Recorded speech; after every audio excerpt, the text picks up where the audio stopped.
ओम श्री वेंकटेशाय नमः।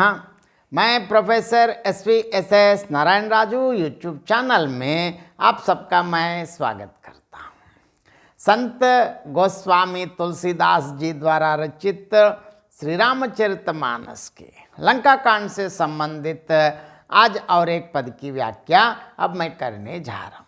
अब रावण अंगद को अपनी स्वकथा मतलब अनावश्यक अपने बारे में अपनी इससे संबंधित बड़ा चढ़ा कर क्या क्या कह रहे हैं अब सब देखेंगे। जरत बिलोकेव जब ही कपाला, विधि के लिखे अंक निज भाला, नरके कर आपन बद भांची, हसेव जान विद गिरा असाची, सोवु मन समझ त्रास नहीं मोरे, लिका बिरंच जरट मति भोरे, आन बीर बल सट मम आगे, पुनि पुनि कहसि लाज पति त्यागे, कह अंगद सलज जग माही, रावण तो ही समान को नाही, लाजवंत तव सहज सुभावु, निज मुख निज गुण कहसि न काऊ, सिर अर शैल खता चित रही, ताते बार 20 तय कही,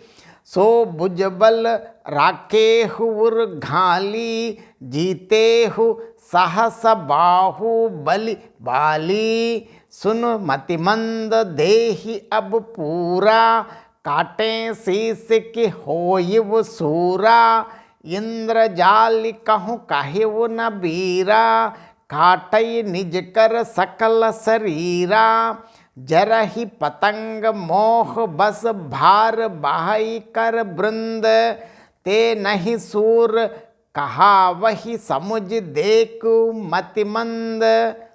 अब रावण बता रहे, देखिए अपने बारे में और ऐसे बता रहे हैं कि जरत बिलो के जब ही कपाला, विद के लिखे अंक निज भाला, नरके कर आपन बद बांची, हसेव जान विद गिरा असांची। जब होम में डालते वक्त मस्तकों को जलते समय जब मैंने अपने ललाटों पर लिखे हुए विधाता के अक्षर देखे, कितने महान पंडित हैं लेकिन अहंकार कितना पतन खराया, रावण ही उदाहरण है।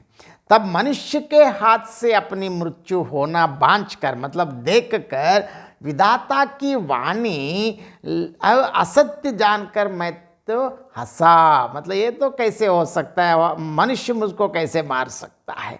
सोव मन समझ त्रास नहीं मोरे, लिका बिरंच जरट मति भोरे, आन बीर बल सट मम आगे, पुनि पुनि कहसि लाज पति त्यागे। उस बात को समझकर स्मरण करके भी मेरे मन में कुछ भी डर नहीं है, क्योंकि मैं ये समझता हूँ कि बूढ़े ब्रह्मा ने बुद्धि भ्रम से ऐसा लिख दिया है। हम सब जानते हैं रावण के तो परदादा होते हैं ब्रह्मा, तो इसीलिए उनके अनुसार वो बुढ़ा हो गए हैं। तो ठीक है, अब देखिए, अरे मूर्ख, तो लज्जा और मर्यादा छोड़कर मेरे आगे बार बार दूसरे वीर का बल कहता है, बस चुप रहना।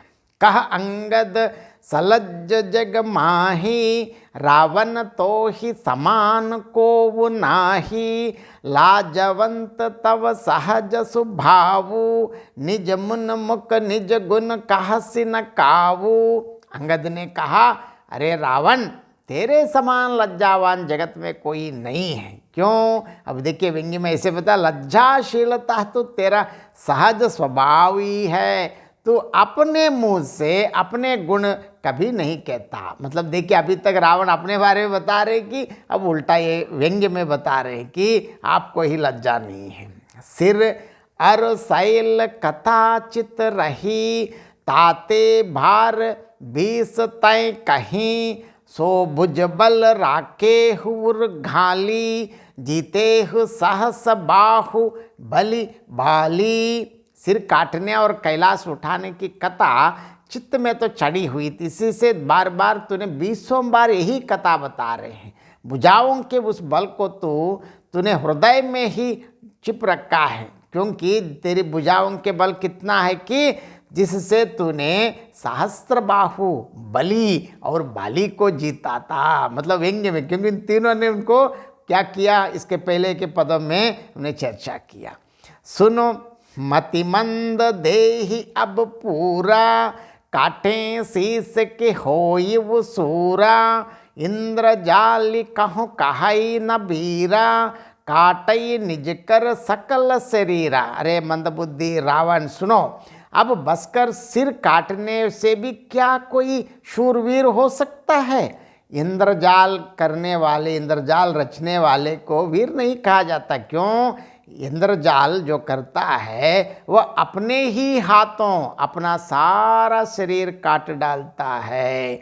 जरहि पतंग मोहि बस भार बहाई कर वृंद, ते नहीं सूर कहा वही समुझ देख मति मंद।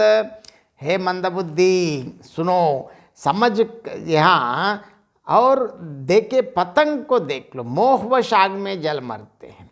गधों के झुंड बोझ लाद कर चलते हैं, पर इस कारण से वे शूरवीर नहीं कहलाते हैं। और इस पद का और एक बार संक्षेप में मैं अर्थ बताना चाहता हूँ। रावण कह रहे हैं, जब मैंने मस्तकों के जलते समय अपने ललाट पर लिखे हुए विधाता के अक्षर देखे, तब उसमें क्या लिखा है मालूम है?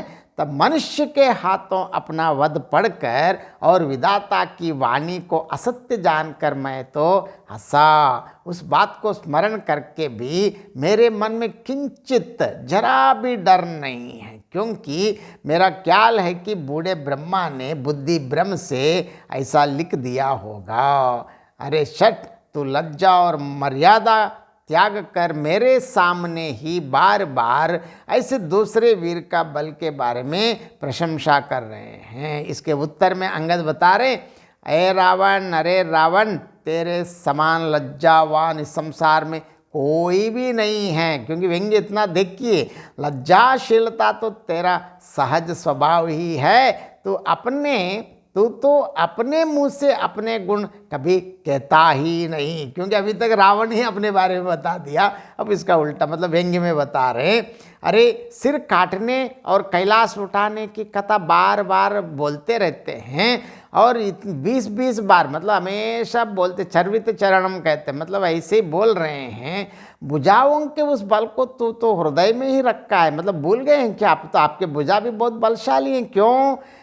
आपके जो भुज बल से ही तूने सहस्त्रबाहु बलि और बाली को जीता था। क्योंकि वास्तव में क्या हुआ, उल्टा हुआ था, इसीलिए व्यंग्य में उसको याद दिला रहे कि उनकी जो हार भी।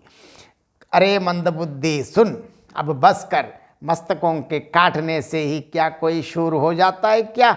इंद्रजाल रचने वाले को कोई वीर नहीं कहता, क्योंकि जब वो इंद्रजाल करने वाला ही अपने ही हाथों से अपनी सारी देह काट डालता है, क्या वो शूर बन जाते हैं? सिर काटने से शूरवीर नहीं बन जाता है। अरे मंदबुद्धि, समझ कर देख लो, पतंग मोहवश आग में जल मरते हैं और गधों के झुंड बोझ लाद कर ऐसे ही चलते रहते हैं, लेकिन वे शूरवीर नहीं कहे जाते। बहुत बहुत धन्यवाद। जय श्रीमन नारायण।